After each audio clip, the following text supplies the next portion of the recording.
सभी को good morning all of you. M K vision classes में आप सभी का स्वागत। देखिए भाई, विटामिन जो है उसका पार्ट फर्स्ट हो चुका था और पार्ट जो सेकंड है उसके बारे में आज क्या करते हैं, चर्चा करते हैं। देखो क्या है, पार्ट 2 क्या है, विटामिन ए और विटामिन बी कॉम्प्लेक्स के बारे में हमने अच्छे से क्या की थी, चर्चा की थी। विटामिन बी में देखो हमने B1 है, B2 है, B3 है, B5, B7, B6, B9 और B12 है, B15 और B17 के बारे में अच्छे से क्या की है, चर्चा की है। जिसमें से B17 जो है 17 है, वो क्या है, वसा और जल में दोनों में घुलनशील नहीं होती है। और किस में सबसे ज़्यादा होती है, किस में होती है सबसे ज़्यादा भाई, किस में होती है, वो होती है तरबूज में। किस में होती है, तरबूज में सबसे ज़्यादा कौन सी विटामिन होती है, B17। अब देखो आज का जो विटामिन है, नेक्स्ट विटामिन कौन सा है, विटामिन सी। कौन सा है, विटामिन सी। विटामिन सी के बारे में क्या करते हैं, चर्चा करते हैं। तो विटामिन सी जो है, देखो इसका रासायनिक नाम क्या होता है, विटामिन सी का रासायनिक नाम, विटामिन सी का जो रासायनिक नाम है वो क्या है, एस्कोर्बिक अम्ल। क्या है भाई, एस्कोर्बिक अम्ल। विटामिन सी का नाम क्या है, एस्कोर्बिक अम्ल। क्या है, एस्कोर्बिक अम्ल। ध्यान देंगे सभी, विटामिन जो सी है उसका क्या नाम है, एस्कोर्बिक अम्ल। देखो मैं लिखवाया था आपको रथ पर एक टॉपिक, वैसे रेटिनोल थैसे थाइमिन, जिसमें पर क्या था, साइलेंट। क्या था भाई, साइलेंट था। ए से क्या है, एस्कोर्बिक अम्ल, यानी कि एक से क्या है, एस्कोर्बिक अम्ल। तो देखो विटामिन सी का रासायनिक नाम क्या हो गया, एस्कोर्बिक अम्ल। क्या हो गया, एस्कोर्बिक अम्ल। अब विटामिन सी की कमी से रोग कौन सा होता है, देखो विटामिन सी की कमी से रोग, कमी से रोग कौन सा रोग होता है, स्कर्वी रोग होता है। कौन सा होता है, स्कर्वी रोग होता है। देखो इधर, विटामिन सी की कमी से कौन सा रोग होता है भाई, स्कर्वी रोग होता है। कौन सा रोग होता है, स्कर्विक रोग होता है। कौन सा होता है, स्कर्विक रोग होता है, स्कर्विक रोग होता है। कौन सा होता है, स्कर्विक रोग किससे होता है, विटामिन सी की कमी से स्कर्विक रोग होता है। कौन सा होता है, स्वर्गिक रोग होता है। अब देखो ये हो गया हमारे विटामिन सी। इसके जो स्रोत होते हैं वो क्या होते हैं, देखो विटामिन सी के जो स्रोत हैं वो क्या हो सकते हैं भाई। देखो कि जो स्वर्गिक रोग है, मसूड़ों में खून आता है, इसमें होता क्या है, देखो दांत, दांतों के दांतों के मसूड़ों में, दांतों के मसूड़ों में, दांतों के मसूड़ों से खून आना, ये किसका उदाहरण है, स्कर्विक रोग का। देखो आपसे पूछे कि स्कर्विक रोग में क्या होता है, कि जो मसूड़े होते हैं उनसे क्या होता है, खून आता है। क्या होता है, मसूड़ों से खून आना, ये क्या है, इनका क्या होता है, स्कर्विक रोग का क्या है, एग्जाम्पल है। फिर है एक नाविक, इसको क्या बोलते हैं भाई, इसका दूसरा नाम क्या होता है, नाविक रोग। क्या बोलते हैं इसको, नाविक रोग भी कहते हैं। कौन सा रोग कहते हैं, नाविक रोग भी इसको कहते हैं। इसका जो उपनाम है वो क्या है, नाविक रोग। क्या है, नाविक रोग। फिर है कि इसको स्कर्वी रोग का ऐसा जो संक्रमण है वो असंक्रामक रोग है। कैसा है, नोट डाल के लिख लेंगे साइड में, स्कर्विक रोग, स्कर्विक रोग असंक्रामक रोग है। कैसा रोग है, असंक्रामक रोग है, असंक्रामक रोग है। ध्यान देंगे, स्कर्विक रोग एक असंक्रामक रोग है, यानी कि कैसा रोग है, असंक्रामक, संक्रामक नहीं है। कैसा है, असंक्रामक रोग है। पायरिया रोग जो है वो संक्रामक रोग है, इसी में लिख लेंगे। देखो नेक्स्ट पॉइंट है पायरिया रोग, पायरिया रोग संक्रामक रोग है। देखो पायरिया रोग किस में होता है, दांतों में होता है। किस में होता है भाई, दांतों में जो सड़न आती है वो किसकी वजह से आती है, पायरिया से। तो दांतों में कौन सा रोग होता है, पायरिया रोग। दांतों में, पायरिया रोग किस में होता है, दांतों में होता है। तो पायरिया रोग कैसा रोग है, एक संक्रामक रोग है, जबकि स्कर्विक रोग कैसा है, असंक्रामक रोग है। फिर देखो जो विटामिन सी है, इस विटामिन सी के स्रोत क्या हो सकते हैं, क्या क्या स्रोत हो सकते हैं। देखो एंट अमीबा, सॉरी, देखो इसके क्या हो सकते हैं। सर्वप्रथम कैसे पता चला कि ये पायरिया रोग किसी को हुआ है या फिर स्कर्विक रोग हुआ है, नाविक रोग हुआ है। तो इसके बारे में देखो फिर से क्या करते हैं, हम आगे देखते हैं इसको क्या है। तो इसका ध्यान रखेंगे, स्कर्विक रोग क्या है, एक असंक्रामक रोग है, और पायरिया रोग कैसा है, संक्रामक रोग है। ये पायरिया रोग किस में होता है, दांतों में होता है। किस में होता है, दांतों में होता है। विटामिन सी का एक चीज़ लिखेंगे यहाँ पे, विटामिन सी का इसी में लिख लो तीसरा पॉइंट, विटामिन सी का विटामिन सी का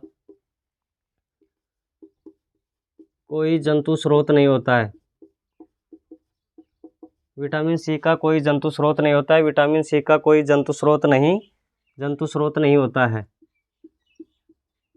देखो जो जंतुओं से मांस दूध ये हैं, ये विटामिन सी में नहीं आते। इसका मतलब देखो विटामिन सी का कोई जंतु स्रोत नहीं होता है। ये हो गया क्या भाई, इसके बारे में हमने क्या की, 3 पॉइंट हो गए। देखो नेक्स्ट पॉइंट लिखो इसमें, या फिर अलग से लिख लो। देखो इसमें लिखना है क्या है कि सर्वप्रथम पता नाविक को चला। सर्वप्रथम पता किसको चला, सर्वप्रथम पता नाविक को चला कि स्कर्वी कोई रोग होता है, इसलिए इसको क्या कहते हैं, नाविक रोग कहते हैं। क्या कहते हैं, नाविक रोग कहते हैं, क्योंकि सबसे पहले किसको पता चला था, एक नाविक को, यानी कि जो नाव चलाने वाला होता है उसको क्या चला, इसका पता चला, जो प्रोटोजोआ के कारण है। ये क्या इसने क्या बताया भाई, देखो ये नाविक से चला, जो नाविक रोग कहते हैं, इसको क्या कहते हैं, सर्वप्रथम पता नाविक को चला, जिससे जिससे इसे नाविक रोग कहते हैं, जिससे इसे नाविक रोग कहते हैं। फिर देखो नेक्स्ट पॉइंट क्या है कि मूत्र व पसीने के साथ उत्सर्जित होता है। कौन सा, मूत्र व किसके साथ, मूत्र व पसीने के साथ, मूत्र व पसीने के साथ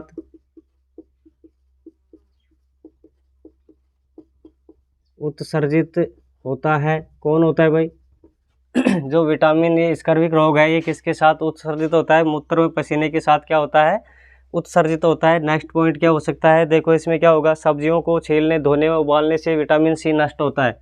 सब्जियों को धोने व पकाने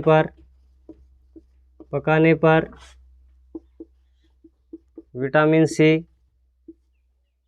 विटामिन सी नष्ट होता है। क्या होता है, नष्ट होता है। इसका मतलब देखो कि तापमान का सर्वाधिक प्रभाव किस विटामिन पे पड़ता है, इसी पे पड़ता है। तो हम लिख सकते हैं कि तापमान का प्रभाव, तापमान से प्रभावित सबसे ज़्यादा तापमान से प्रभावित विटामिन है सी है। देखो तापमान का सबसे ज़्यादा किस पे प्रभाव पड़ता है, विटामिन सी पे किसका प्रभाव पड़ता है, तापमान का। यानी कि सब्जियों को जब हम उबालते हैं तो विटामिन सी क्या हो जाता है भाई, नष्ट हो जाता है। क्या हो जाता है, नष्ट होता है। जैसे आलू को छील के हम उसका छिलका उतारते हैं, उसमें भी कौन सा विटामिन नष्ट होता है, सी। कौन सा होता है, सी। फिर है कि दूध में विटामिन सी का अभाव होता है। क्या होता है, दूध में विटामिन सी का अभाव होता है। दूध में विटामिन सी का अभाव होता है। दूध में विटामिन सी का क्या होता है, अभाव होता है। नेक्स्ट देखो फिर इधर, दूध में विटामिन सी का क्या होता है, अभाव होता है। क्या होता है भाई, अभाव होता है। नेक्स्ट पॉइंट क्या है, देखो इसके क्या हो सकते हैं, इसमें हम लिखे तो क्या है, अपवाद के रूप में क्या लिख सकते हैं, इसका अपवाद क्या हो जाएगा भाई, ऊँटनी। क्या हो जाएगा, ऊँटनी। देखो ऊँटनी के दूध में सबसे ज़्यादा विटामिन कौन सा पाया जाता है, सी। कौन सा पाया जाता है, सी। ध्यान रखना, ऊँटनी के दूध को ज़्यादा समय तक हम क्या नहीं रख सकते, घर पे नहीं रख सकते, क्योंकि उसके अंदर लैक्टोज की मात्रा बहुत ज़्यादा होती है, इसलिए वो जल्दी से क्या हो जाता है, ख़राब हो जाता है।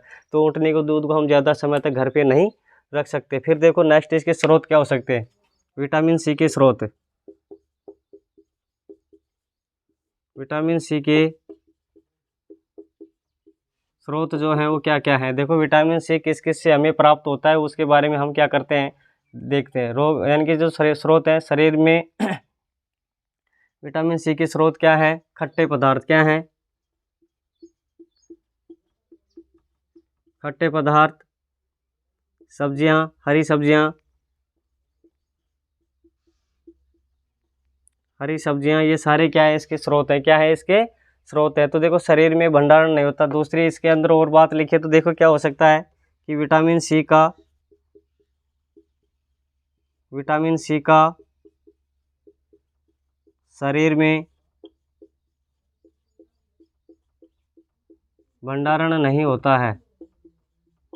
क्या है कि शरीर के अंदर कौन सा विटामिन का भंडारण नहीं होता है, विटामिन सी का शरीर के अंदर कोई भी भंडारण नहीं होता है। यानी कि ये विटामिन सी शरीर में रुकता नहीं है, खाते हैं और इसका तुरंत क्या हो जाता है, वहाँ पर पाचन हो जाता है। क्या हो जाता है, पाचन हो जाता है। तो विटामिन सी का शरीर में कोई भी क्या नहीं होता है, भंडारण नहीं होता है। नेक्स्ट देखो जो बात है वो क्या है कि ये घाव भरने में सहायक है। क्या है भाई, घाव भरने में सहायक कौन सा विटामिन है, घाव भरने में सहायक, घाव भरने में घाव भरने में सहायक, घाव भरने में सहायक विटामिन सी है। कौन सा है? विटामिन सी, यानी कि घाव को, यानी कि अगर किसी मनुष्य को चोट लगती है तो उसको जो घाव भरता है उसमें मनुष्य को सबसे ज़्यादा देखो सब्जियां खिलानी चाहिए। क्या खिलाना चाहिए? सेब हो गया, फल हो गया, ये सब्जियां हो गई, हरी सब्जियां, ये खिलाएंगे तो घाव जल्दी से क्या होगा? रिकवर होगा, यानी कि जल्दी से भर जाएगा। तो घाव भरने में सहायक विटामिन सी है। विटामिन सी का शरीर में कोई भंडारण होता नहीं है। फिर देखो नेक्स्ट जो है जो क्या है, ध्यान रखना विटामिन सी का क्या नहीं है भाई, विटामिन सी जो है इसका जंतु स्रोत नहीं है। फिर है विटामिन क्या है, नेक्स्ट विटामिन कौन सा है? डी। कौन सा है? Vitamin D. ध्यान रखेंगे, बहुत एनसीईआरटी के बिल्कुल डाटा चुराए गए हैं, उन्हीं से ये आपको बताया जा रहा है, तो पूरा शिद्दत से तैयारी करें।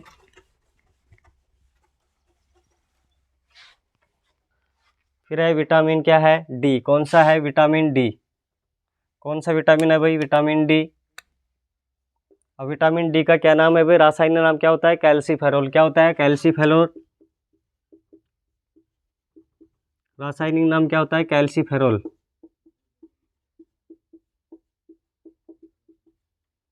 विटामिन डी का रासायनिक नाम क्या होता है? कैल्सीफेरोल। क्या होता है? कैल्सीफेरोल। फिर है कि विटामिन डी जो है ये कैल्सीफेरोल इसका नाम हो गया। फिर है देखो विटामिन डी की कमी से रोग क्या हो सकता है?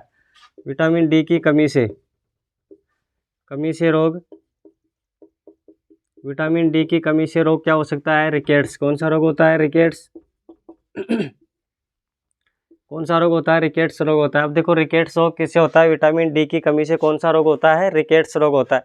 दूसरा कौन सा रोग है भाई? देखो ओस्टोमलेशिया। कौन सा है? ओस्टोमलेशिया। दूसरा कौन सा है? ओस्टोमलेशिया। ओस्टोमलेशिया। और तीसरा क्या हो सकता है इसमें? ओस्टोमलेशिया, ओस्टोपोरोसिस। ओस्टोपोरोसिस। ओस्टोपोरोसिस कौन सा है भाई? ओस्टियोपोरोसिस। ओस्टियोपोरोसिस। ओस्टियोपोरोसिस।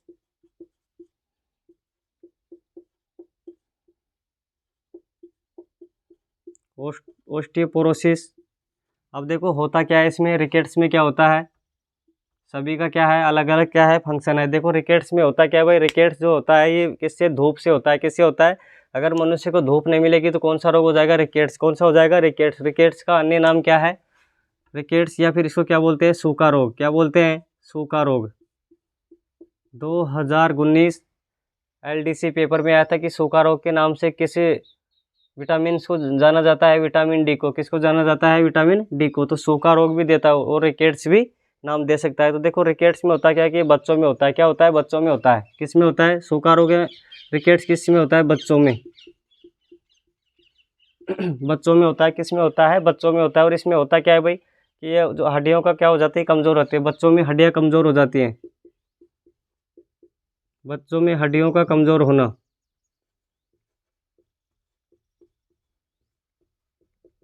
ध्यान देंगे रिकेट्स रोग अगर किसी बच्चे में है तो उसमें हड्डियाँ क्या हो जाती है? उसकी कमज़ोर हो जाती है। क्या हो जाती है? कमज़ोर हो जाती है। फिर है ओस्टोमलेशिया, ये किस में होता है? वयस्क में। किस में होता है? वयस्क में होता है। किस में होता है भाई? वयस्क में क्या होता है? ओक्टो ओस्टोमलेशिया। कौन सा है? ओस्टोमलेशिया। ओस्टोमलेशिया रोग किस में होता है? वयस्क में। किस में होता है? वयस्क में। इसमें क्या होता है? हड्डियों में छिद्र हो जाते हैं। क्या हो जाते हैं? हड्डियों में छिद्र हो जाते हैं। वयस्क की हड्डियों में क्या होते हैं? हड्डियों में छिद्र। क्या होते हैं भाई इसमें? हड्डियों में क्या होते हैं? छिद्र हो जाते हैं। क्या हो जाते हैं? हड्डियों में छिद्र हो जाते हैं। किसमें? ओस्टोमलेशिया में। क्वेश्चन देगा ओस्टोमलेशिया में होता है हड्डियों का कमज़ोर होना, हड्डियों में छिद्र होना, हड्डियों का टूट जाना। ये किस में होगा? हड्डियों में जो छिद्र होते हैं। देखो क्या होता है, इधर ध्यान देंगे सभी। जैसे ये कोई हड्डी है,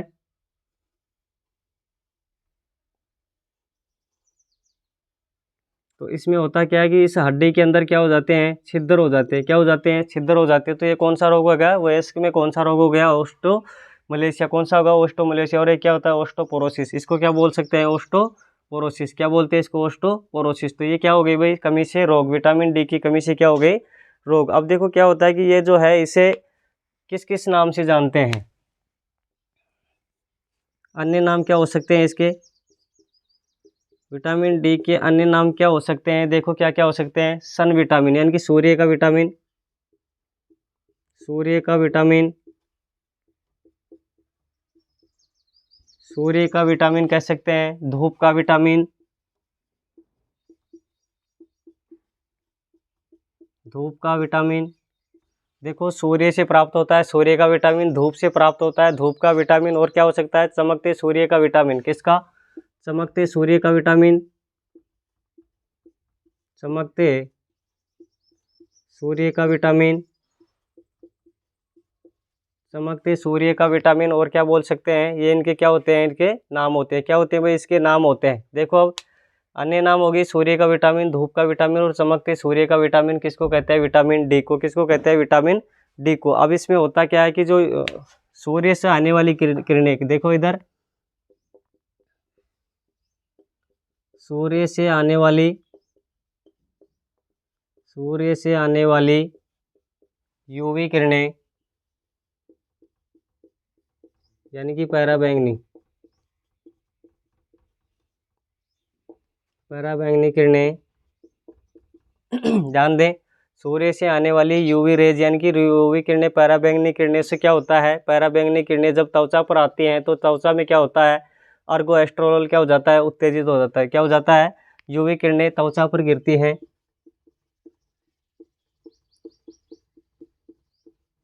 त्वचा पर गिरती हैं। देखो क्या होते हैं, सूर्य से आने वाली यूवी किरणें यानी कि पराबैंगनी किरणें त्वचा पर क्या होती हैं, गिरती हैं। तो त्वचा में क्या होता है, देखो गिरती हैं तो त्वचा में, त्वचा में एक तो क्या होता है, अर्गोस्टेरोल। क्या होता है भाई? अर्गोस्टेरोल,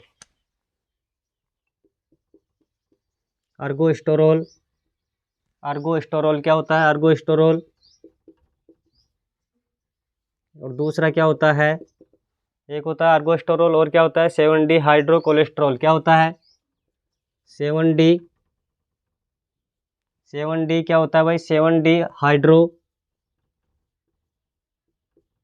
7D हाइड्रो क्या होता है? कोलेस्ट्रॉल। क्या होता है? कोलेस्ट्रॉल। देखो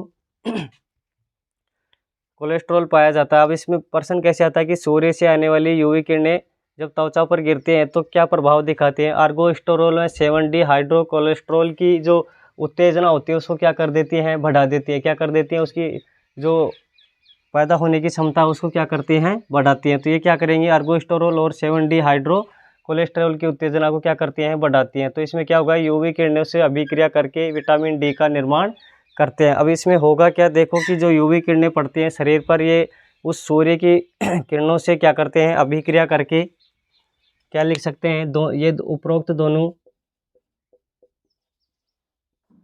उपरोक्त दोनों सूर्य के प्रकाश से, उपरोक्त दोनों सूर्य के प्रकाश से अभिक्रिया करके, अभिक्रिया करके विटामिन डी का निर्माण करते हैं। विटामिन डी का निर्माण करते हैं। देखो भाई क्या होता है कि जो हमारे शरीर के अंदर जो त्वचा में कौन कौन होता है, अर्गोस्टेरोल और क्या होता है 7D हाइड्रो कोलेस्ट्रॉल। ये क्या करते हैं कि जो सूर्य से आने वाली किरणें होती हैं यूवी यानी कि पराबैंगनी किरणों से क्या करते हैं, अभिक्रिया करके क्या बना लेते हैं, विटामिन डी का निर्माण करते हैं। किसका करते हैं, विटामिन डी का क्या कर लेते हैं, निर्माण कर लेते हैं। फिर देखो कि विटामिन डी को और क्या बोल सकते हैं, अर्गोस्टेरोल। क्या बोलते हैं, अर्गोस्टेरोल। तो इसी के नाम से पड़ा है, अर्गोस्टेरोल के नाम से विटामिन डी का क्या होता है, अर्गोस्टेरोल नाम होता है। फिर देखो कि विटामिन डी 3 प्रकार का होता है। कितने प्रकार का होता है, 3 प्रकार का होता है। नेक्स्ट देखते हैं, जो विटामिन डी है वो कितने प्रकार का होता है, 3 प्रकार का होता है। विटामिन डी 3 प्रकार का होता है। वो देखो कौन कौन से हैं।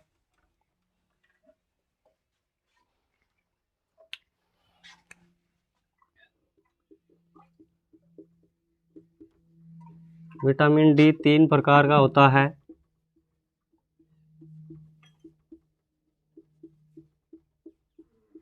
विटामिन डी 3 प्रकार का होता है। पहला देखो D1 है, D2 और D3। क्या क्या होते हैं, D1, D2 और D3। तो D1 क्या होता है, कैल्सीफेरोल। क्या होता है, कैल्सीफेरोल।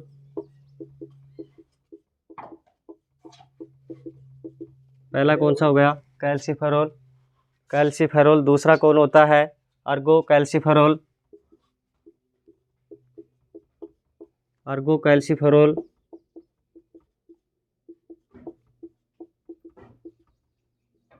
Ergocalciferol. और जो D3 होता है कौन सा होता है, D1 D2 D3, D3 कौन सा होता है, कोलेकैल्सिफेरोल। कोलेकैल्सिफेरोल देखो क्या होता है, कोलेकैल्सिफेरोल। कोलेकैल्सिफेरोल देखो भाई इधर, कोलेकैल्सिफेरोल।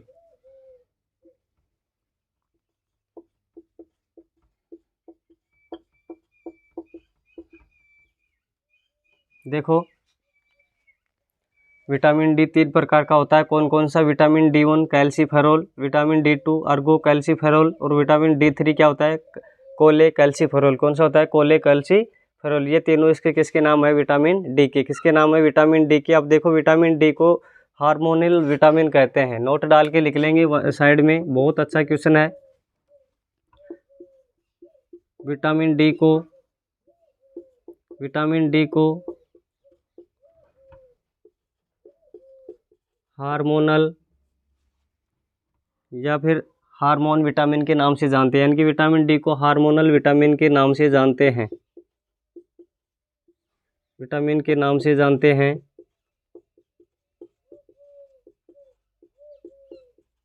देखो क्या होता है, विटामिन डी को हार्मोनल विटामिन के नाम से जानते हैं। किसको जानते हैं भाई, विटामिन डी को हार्मोनल। ये बहुत बार क्वेश्चन पूछता है कि विटामिन डी को किस नाम से जानते हैं, हार्मोन के विटामिन के नाम से जानते हैं, फिर हार्मोनल विटामिन के नाम से जानते हैं। अब इसके वही स्रोत हैं, सूर्य का प्रकाश इसका क्या हो गया, मुख्य स्रोत हो गया। तो आपसे पूछे कि विटामिन डी का मुख्य स्रोत क्या होता है, सूर्य का प्रकाश। क्या होता है, सूर्य का प्रकाश। अब है विटामिन कौन सी है, ई। कौन सी है, विटामिन ई। विटामिन ए के बारे में देखते हैं। नेक्स्ट देखो भाई अच्छे से पढ़ना, क्वेश्चन यहीं से आपको बार बार पूछे जाने हैं। क्या है, विटामिन ए। कौन सा है, विटामिन ए। विटामिन ए का रासायनिक नाम क्या होता है, क्या होता है भाई, टोकोफेरोल। क्या होता है, टोकोफेरोल। क्या होता है, टोकोफेरोल।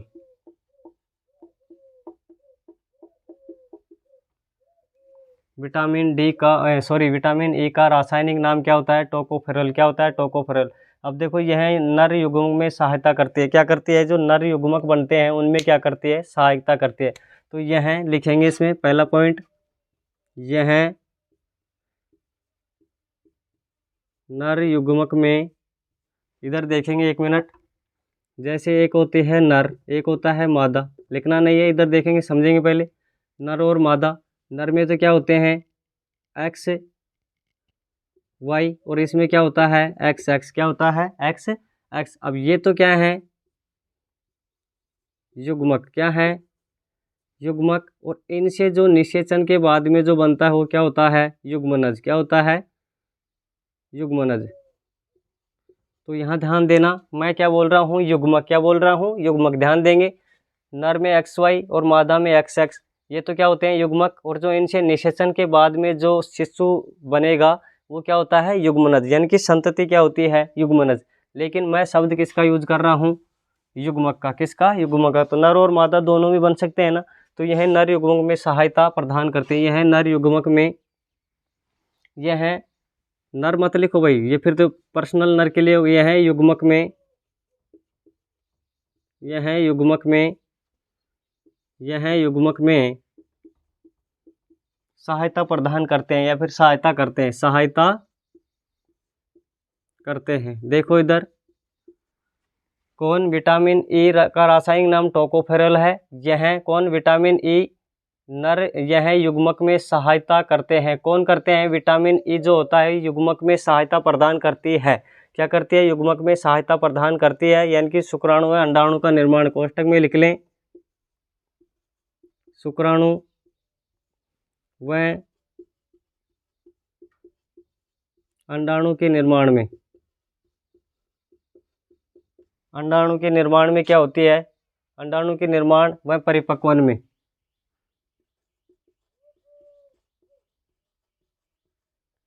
निर्माण और परिपक्वन में सहायता कौन करता है, विटामिन ई। देखो ध्यान देंगे, नर युग्मक में सहायता करते हैं।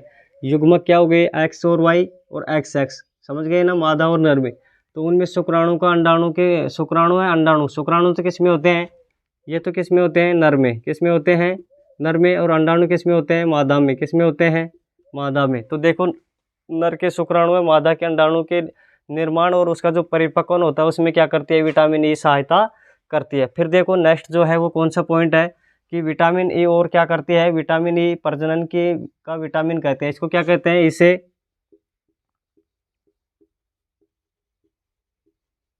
प्रजनन का विटामिन भी कहते हैं। इसे प्रजनन का विटामिन भी कहते हैं। इसे प्रजनन का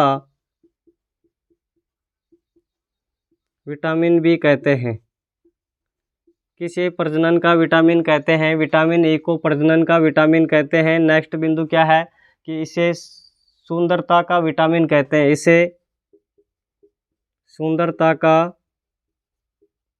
इसे सुंदरता का विटामिन कहते हैं। किसको कहते हैं, सुंदरता का विटामिन कहते हैं। किसको, विटामिन ई को सुंदरता का विटामिन कहते हैं। गलत नहीं करना है क्वेश्चन, ध्यान देंगे। सुंदरता का विटामिन किसे कहते हैं, विटामिन ई को क्या कहते हैं, सुंदरता का विटामिन कहते हैं। फिर है कि जो इसको क्या बोल सकते हैं भाई, जीर्णोरोधी। क्या होता है, जीर्णोरोधी विटामिन कहते हैं। कौन सा विटामिन है, जीर्णोरोधी। कौन सा है,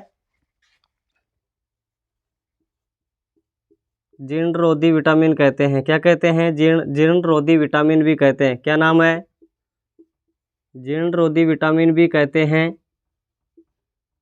अब देखो जीर्णरोधी का अर्थ क्या हो गया,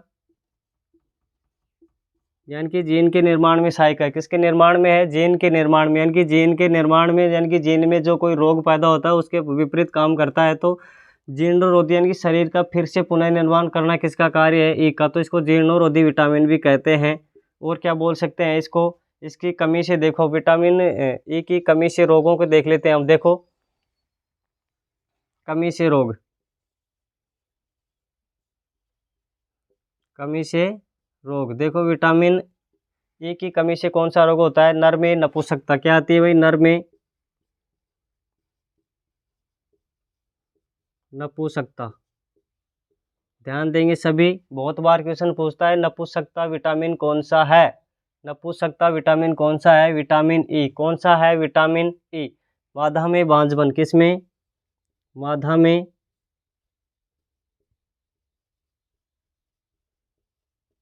बांझपन। क्या होता है, मादा में तो क्या करती है, बांझपन लाती है। और नर में नपुंसकता का कार्य कौन करता है, विटामिन ई। कौन करता है, विटामिन ई। अब देखो होता क्या है कि बहुत बार गलती क्या होती है, वहाँ ऐसे आ जाता है कि मादा में बांझपन का उदाहरण है, वहाँ विटामिन के भी मिलेगा और विटामिन ए भी मिलेगा। तो गलती क्या नहीं करनी है, देखो इसमें ध्यान दो। यहाँ पे एक तो ए है, एक क्या है, के है। गलती होती है बहुत सारे बच्चों से। तो हमें याद क्या रखना है कि बांझपन क्या है, बांझपन। इसमें होता क्या है, ऐसे समझना कि दोनों ये क्या होते हैं, इसमें बांझपन में खुले होते हैं। क्या होते हैं, खुले। इसलिए क्या हो जाता है, ध्यान रखना है याद रखने के लिए कि ये जो है इसमें दोनों क्या है, ये द्वार खुले हैं। क्या है, द्वार खुले हैं, जबकि इसमें एक ही क्या है, द्वार है। तो देखो बांझपन का मतलब है कि बच्चे पैदा नहीं कर सकती। तो इसमें देखो दोनों द्वार खुले हैं, तो माँ जो होती है वो क्या नहीं कर सकती, बच्चे पैदा नहीं करेगी। तो हम याद कैसे रखेंगे कि विटामिन ई बांझपन का क्या है, उदाहरण है। क्या है, उदाहरण है। तो ध्यान रखेंगे, बांझपन के नाम से विटामिन ई को जानते हैं। फिर देखो इसका मेन क्या है, अब इसको देखो क्या होता है कि इसके जो स्रोत है वो देखो। क्यों देखेंगे, क्योंकि आपकी जो जिज्ञासा है ये है, देखो कि हमें सुंदरता का विटामिन चाहिए, हम सुंदर किससे दिखें। तो देखो इसके स्रोत क्या हो सकते हैं, वो आप खाएंगे तो आपके चेहरे पे ग्लो होगा, यानी कि जो चमक होती है उसको ग्लो जरूर होगा, यानी कि चमक अपने आप बढ़ेगी। तो इसके क्या हो सकते हैं, अलसी, अखरोट, अलसी, अखरोट, हरी सब्जियां। देखो हरी सब्जियां तो लगभग सभी के साथ हैं। क्या है, सभी के साथ है। तो देखो अलसी, अखरोट, हरी सब्जियां, और क्या हो सकती हैं, क्या हो सकते हैं, मांस, मछली, मांस, मछली, स्प्राउट, स्प्राउट्स क्या होते हैं, स्प्राउट्स, मांस, मछली, स्प्राउट्स। और क्या हो सकते हैं भाई, कपास, नारियल, कपास क्या है, नारियल का पानी, नारियल लिख लो तुम तो, नारियल। और क्या है, सूरजमुखी,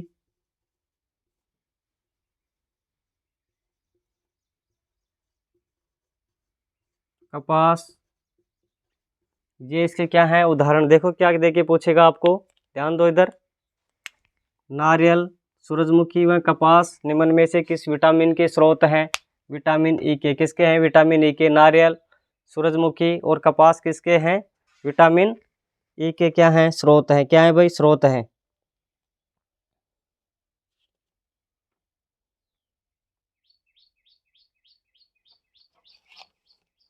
अब होता क्या है कि इस विटामिन को एंटी फर्टिलिटी विटामिन भी कहते हैं। देखो नाम अगर लिखना चाहें तो नोट डाल के लिखेंगे।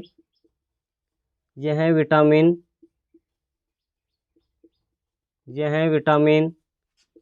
ऊतकों को नष्ट होने से बचाती है। यह विटामिन ऊतकों को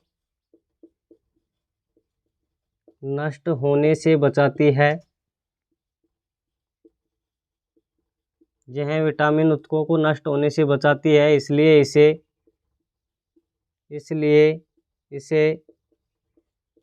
एंटी फर्टिलिटी विटामिन कहते हैं। क्या कहते हैं भाई? एंटी फर्टिलिटी विटामिन कहते हैं। एंटी फर्टिलिटी विटामिन कहते हैं, इसलिए इसे एंटी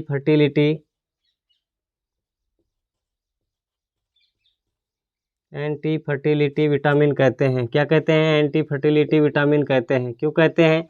जो हमारे शरीर में जो टिश्यू हैं, ऊतक हैं, उनका क्या करती है? उसको नष्ट होने से क्या कर लेती है? बचाती है। ध्यान देंगे सभी। देखो जो टिश्यू होता है, ऊतक होता है, कोशिकाओं का एक समूह होता है। क्या होता है? कोशिकाओं का एक समूह होता है। तो कोशिकाओं से क्या बनता है? ऊतक। और ऊतक से क्या बनते हैं? हमारे जो अंग हैं, बॉडी के पार्ट हैं, वो किससे बनते हैं? ऊतकों से बनते हैं। तो बॉडी पार्ट में जो ऊतक है, यानी कि बॉडी के जो अंग हैं, उनको नष्ट होने से कौन बचाती है? Vitamin E. इसलिए इसको क्या कहते हैं? Anti fertility vitamin. कौन सा कहते हैं? एंटी फर्टिलिटी विटामिन किसको कहते हैं? विटामिन ए को। फिर से देखेंगे, यह युग्मक में सहायता करते हैं। युग्मक, ध्यान देंगे, युग्मनज नहीं है। आपको सत्य असत्य वहाँ पे करवा सकता है कि निम्न में से असत्य है। यदि देगा यह नर युग्मनज में सहायता करता है, युग्मनज करते ही गलत हो गए ना। तो यह युग्मक में सहायता करते हैं। इसे प्रजनन का विटामिन भी कहते हैं, यानी कि प्रजनन का क्या कहते हैं? विटामिन कहते हैं। इसे सुंदरता का विटामिन कहते हैं। जीर्णोरोधी विटामिन भी इसी को कहते हैं। फिर है कि मैन जो है इसका मोस्ट क्या है कि नर में नपुंसकता लाता है, मादा में बांझपन का कार्य कौन करता है? Vitamin E. क्या करता है? Vitamin E. इसके जो रोग के बचाव हैं, इसके स्रोत है वो क्या है? विटामिन क्या क्या ज़्यादा लेना चाहिए? अखरोट, अलसी, हरी सब्जियां, मांस, मछली, स्प्राउट्स, नारियल, सूरजमुखी और कपास इसके क्या हैं? उदाहरण है। क्या हैं? इसके क्या हैं? उदाहरण हैं। नेक्स्ट देखो, विटामिन लास्ट का जो विटामिन बचा है वो कौन सा विटामिन है भाई? विटामिन के। कौन सा है? विटामिन के। और विटामिन के का क्या नाम है? क्या नाम है? कैल्सिक्विनोन। क्या है? देखो, फ्लोक्विनोन या नैप्थिलोन। विटामिन के। रथ पर एक टोपी फी से क्या था भाई? फी से फ्लोक्विनोन। फ्लोक्विनोन। क्या नाम है? फ्लोक्विनोन। क्या है? फ्लोक्विनोन। फ्लोक्विनोन।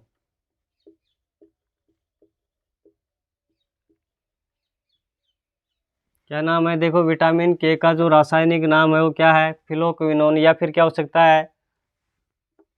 फ्लोक्विनोन, या क्या होता है? नैप्थोक्विनोन।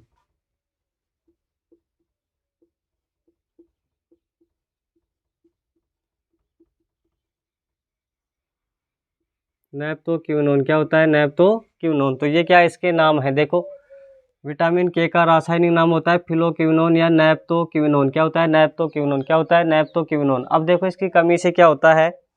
इसकी कमी से, विटामिन के की कमी से कौन सा रोग होता है भाई?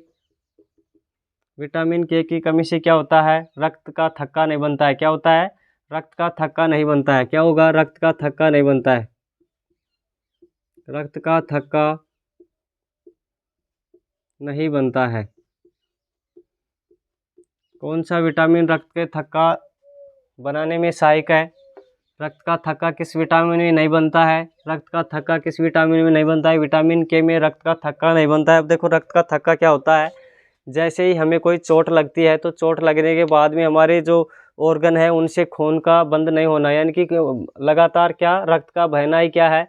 रक्त का थक्का नहीं बनना। यानी रक्त का थक्का जब तक नहीं बनेगा, वहाँ पर प्लेटलेट्स अपना जाल नहीं बिछाएंगी तो क्या होगा? रक्त का थक्का नहीं बनेगा। ये किसकी कमी से होता है? विटामिन के की कमी से क्या होता है? विटामिन के की कमी से रक्त का थक्का नहीं बनता है। आप देखते होंगे कि कई व्यक्तियों में जैसे चोट लगने के बाद में लगातार खून बहता रहता है और कई व्यक्तियों में जल्दी से खून क्या हो जाता है, बंद हो जाता है। अब खून बंद हो जाने का ये कारण नहीं है कि उसके अंदर खून की कमी थी, नहीं, उसके अंदर जो रोग प्रतिरोधक क्षमता लड़ने की जो उसके शरीर में एंटीबॉडीज हैं वो उनकी मात्रा ज़्यादा होती है, तो वो जल्दी से उससे लड़ करके क्या करते हैं, अपना जाल बिछा लेते हैं, कौन, प्लेटलेट्स।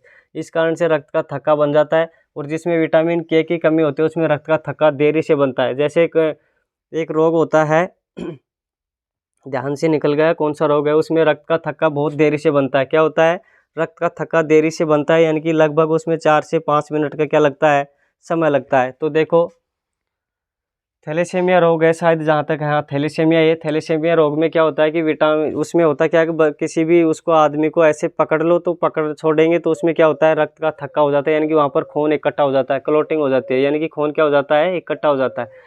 तो जो थैलेसीमिया रोग होता है उनसे, उनमें क्या होता है, विटामिन के की कमी होती है, उन व्यक्तियों में क्या होता है, विटामिन के की कमी होती है। अब देखो कमी से रोग क्या हो गया, रक्त का थक्का नहीं बनता है, तो इसको क्या बोलते हैं, हीमोफीलिया। क्या बोलते हैं, हीमोफीलिया। क्या बोल सकते हैं, हीमोफीलिया।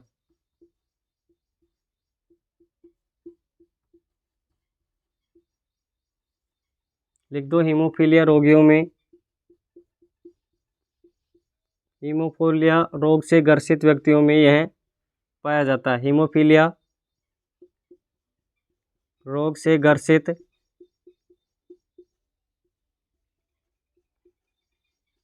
व्यक्तियों में विटामिन के की कमी किसमें होती है, हीमोफीलिया रोग से जो ग्रसित व्यक्ति हैं उसमें विटामिन के की क्या होती है भाई, कमी होती है। क्या होती है, विटामिन के की कमी होती है। फिर देखो क्या होता है कि एकमात्र ऐसा विटामिन है जिसका संश्लेषण मानव की आंत में होता है। लिखेंगे नोट डाल के, बहुत अच्छा क्वेश्चन है। एकमात्र एकमात्र ऐसा विटामिन, एकमात्र ऐसा विटामिन जिसका सिक्रेशन, यानी कि जिसका संश्लेषण, क्या, जिसका संश्लेषण,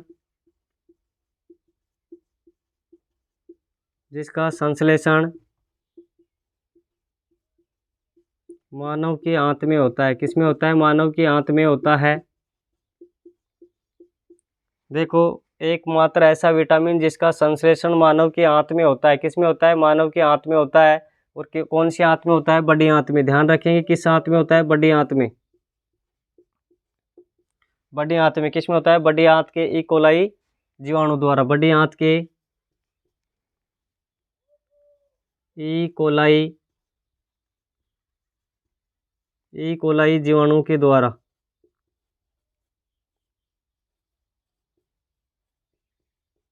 देखो बहुत बार पूछता है कि बड़ी आंत में कौन से जीवाणु पाए जाते हैं, ई कोलाई जीवाणु। कौन से पाए जाते हैं, ई कोलाई। तो देखो इधर एकमात्र ऐसा विटामिन जिसका संश्लेषण मानव की आंत में होता है, बड़ी आंत में होता है। कौन सी आंत में होगा, बड़ी आंत में। किसका, विटामिन के का संश्लेषण मानव की बड़ी आंत में होता है। कौन करता है, ई कोलाई जीवाणु करते हैं। तो ये क्या हो गई, विटामिन कौन सी हो गई, ई। कौन सी होगी भाई, विटामिन ई। अब देखो क्या है कि जो विटामिन ई है उसका क्या होता है, ये कंप्लीट फॉर्मेंस होता है। अब देखो नेक्स्ट जो है विटामिन क्या होती है, पी।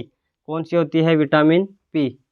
अब देखो ये जो अन्य विटामिन होती हैं इनके बारे में थोड़ी थोड़ी क्या कर लेते हैं, चर्चा कर लेते हैं। देखो कौन सा है, विटामिन पी। विटामिन पी देखो क्या है भाई, विटामिन पी ये होता क्या है कि यह विटामिन विटामिन सी के साथ मिश्रित है। लिख दो इसमें, यह विटामिन, यह विटामिन, यह विटामिन विटामिन सी के साथ,